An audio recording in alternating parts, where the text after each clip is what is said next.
Әрі қарай жалғастырамыз. Қызылорда қалалық мәслихаты тұрақты комиссияларының бірлескен отырысы өтті. Депутаттар маңызды салаларға бөлінген қаражаттың түпкілікті жұмсалуын қадағалап, күн тәртібінде 8 мәселе бекітілді.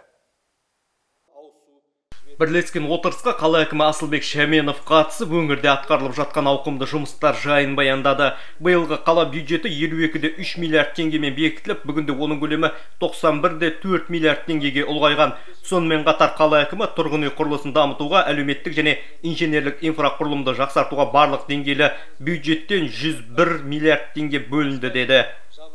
Тұрғын үй құрылыстары және инфрақұрылым бойынша тұрғын үй құрылысының дамытуға қаржыландырудың барлық көздерінен қаралған 22 миллиард 782 миллион теңгеге 2526 пәтерді құрайтын 42 көпқабатты тұрғын үй салынуда. Оның ішінде 2023 жылы 1552 пәтерді құрайтын 26 көпқабатты тұрғын үйді пайдалануға беру жоспарлануда. Күн тәртібіндегі мәселеге байланысты қалалық жұмыспен қамту бөлімінің басшысы әлеуметтік қолдау көрсету бойынша соғыс ардагерлеріне, әлеуметтік осал топтағы адамдарға, мүмкіндігі шектеулі жандарға арналған атаулы әлеуметтік мөлшерін белгіленгенін айтып, депутаттар сауалына жауап берді.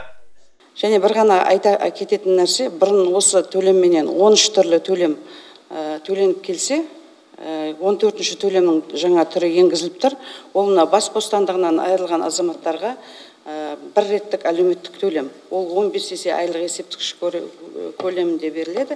Келесі жылы мысалға 3692 теңге болып бекітілсе, айлық есептік көрсеткіш көлем. Соның 15 есесі 55380 теңгеден.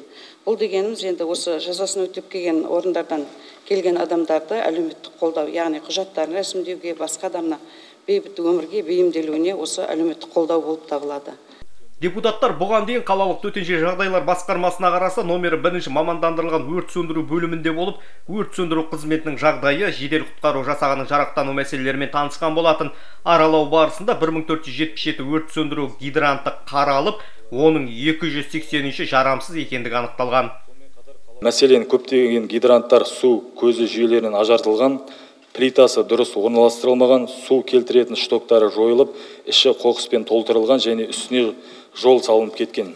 Сонымен қатар мынау жаңадан бой көтеріп жатқан сол жағалауда жаңадан салынған 5 қабатты тұрғын үйлердің аулаларында және көше бойында орналасқан есепке алынған 24 дана өрт гидрантының 6 данасы қазіргі күнде мүлдем жарамсыз екені анықталды. Кезектен тыс сессияда Қызылорда облысының 85 жылдық және қаламыздың 205 жылдық мерейлі тойын кең көлемде атап өту туралы сөз қозғалды.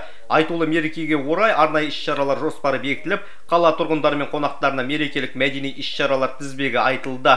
Айта кетейік, қала күніне арналған мерекелік кештер қыркүйек айының 15-нен бастау алады. Нұрдәулет Қалайбеков, Нұрбол Серікбай, Ержан Сүлейменов, Алданазар Нағмет, Қызылорда қоғамдық телеарнасы.